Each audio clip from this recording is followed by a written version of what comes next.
Junaki television, আলোকিত দেশ গড়ার প্রত্যয়। শারীরিক প্রতিবন্ধী আমার এই চাকরির উপরে আমি নির্ভরশীল, কিন্তু আজকের উপরে আমি নির্ভরশীল। আমার মেয়েটার লেখাপড়া খরচ দিতে পারি না আমি। আমার বেদনায় আমি কর্মহারা হয়ে গেছি। আমি চাই অবিলম্বে আমার কর্মস্থান আমি ফিরে পাই এবং আমার কর্মটা ফিরে পাই। আমি এটাই।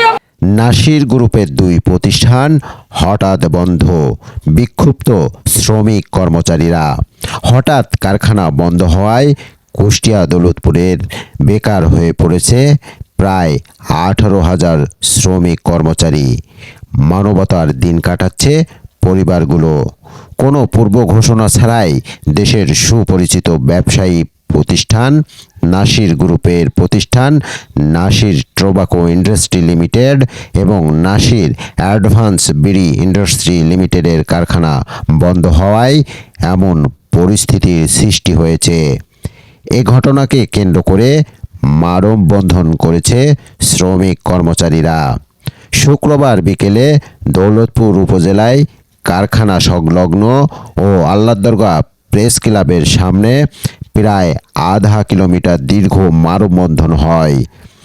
মানববন্ধনে অংশ নেওয়া শ্রমিক কর্মচারী অভিযোগ করেন, নাসির গ্রুপের চেয়ারম্যান নাসির উদ্দিন বিশ্বাসের মৃত্যুর পর তাদের পারিবারিক কলহের জের ধরে কোনো ঘোষণা না দিয়ে অভ্যন্তরীণ ভাগবাটোয়ারার দ্বন্দ্ব থেকে বন্ধ করে দেওয়া হয়েছে এই 2 কারখানা।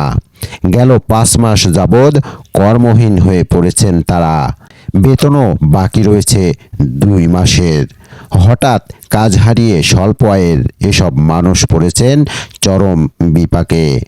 অতি অবিলম্বে কারখানা চালু করে শ্রমিক কর্মচারীদের পূর্ণ বহালের দাবি জানিয়েছেন তারা। শিল্প কারখানার মালিকের পক্ষে নিযুক্ত দায়িত্বে থাকা সংশ্লিষ্ট কর্মকর্তা জয়নুদ্দিন বলেন, উত্তরাধিকার নিয়ে মালিকের পরিবারের মধ্যে কোন্দল ও মামলা চলমান। এ কারণে কোনো সমাধান হচ্ছে না।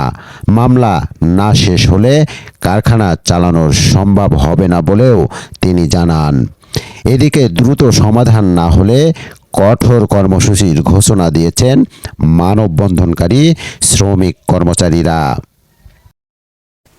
আপনারা সবাই জানেন যে আমাদের নাসির বিড়ি এবং নাসির টোবাকো দীর্ঘ 5-6 মাস যাবৎ বন্ধ আছে। আর বন্ধ থাকার কারণে আমরা এখানে প্রায় 5 থেকে 5,500 কর্মচারী আছি। এখানে 5,000 5,500 শুধু কর্মচারী নয়, আমাদের 5,000 5,500 ফ্যামিলি এখানে জড়িত। আর 5,500 ফ্যামিলিতে প্রায় 20 থেকে 22,000 মানুষ আমাদের এই 2 ফ্যাক্টরি থেকে আল্লাহ তাআলা আমাদের রিজিকের ব্যবস্থা করছে। তো আজকে এই 2 ফ্যাক্টরি বন্ধ হওয়ার কারণে আমরা দীর্ঘদিন যাবৎ মানবতার জীবনযাপন করছি। আমাদের কোনো বেতন পাতি নাই, আমাদের কোনো ইনকাম সোর্স নাই। তো আমি এই জন্যে মাননীয় এমপি মহোদয় আলহাজ রেজাউল হক চৌধুরী এবং নবনির্বাচিত চেয়ারম্যান, উপজেলা চেয়ারম্যান মাননীয় বুলবুল আহমেদ টোকন চৌধুরী, ওনাদের আমি সবিনয় অনুরোধ করব, আপনারা আমাদের মালিক পক্ষের সাথে বসে আমাদের এই অসহায় মানুষগুলার একটা ব্যবস্থা আপনাদের মাধ্যম দিয়ে একটু করার চেষ্টা করেন। আমাদের ফ্যাক্টরি আজ বিগত 4 মাস ধরে বন্ধ আছে। 4 মাস ধরে বন্ধ আছে। আর আমাদের দাবি হচ্ছে যে প্রতিষ্ঠান চালু থাক, মালিক পক্ষ 2 পক্ষ সমন্বয় করুক, একে অপরের সঙ্গে বসুক, তার সঙ্গে আমাদের লোকাল প্রতিনিধি এমপি মহোদয় ওনারাও সঙ্গে থাকুক, দিয়ে সমন্বয় করে প্রতিষ্ঠানটা চালু থাক। সাধারণ মানুষ যারা কর্মচারী ডেলিভার যারা এখানে খেটে খায় তারা খেটে খাক। এবং এইখানে আমাদের মিনিমাম 5,000 স্টাফ আছে। 5,000 স্টাফের সঙ্গে দেখা যায় যে 4 জন করে সদস্য থাকলে মিনিমাম দেখা যায় 20,000 সদস্য আছে। এই 20,000 এই যে সাধারণ মানুষ যারা ফ্যামিলি, তারা কিন্তু একটা বর্তমান বিগত আজকে 2টা মাস কিন্তু বেতন হচ্ছে না, যার কারণে তারা চরম অবহেলিত অবস্থায়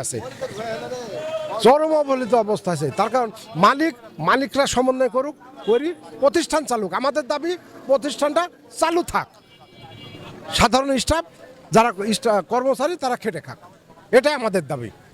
আমরা কর্ম চাই, আমরা ফ্যাক্টরি যাতে চলুক এটা আমরা চাই। 5 মাস বেতন নাই, কোনো কিছু নাই, সাধারণ জনগণের খুব কষ্ট, এর থেকে কষ্টের কোনো কিছু নাই।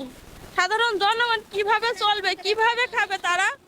আমাদের একটাই দাবি এমপি মহোদয়ের কাছে যে আমাদের দাবি মানতে হবে, দরকার হয় প্রয়োজনে তার পা ধরবো আমরা, যাতে আমাদের দাবিটা মানে সে।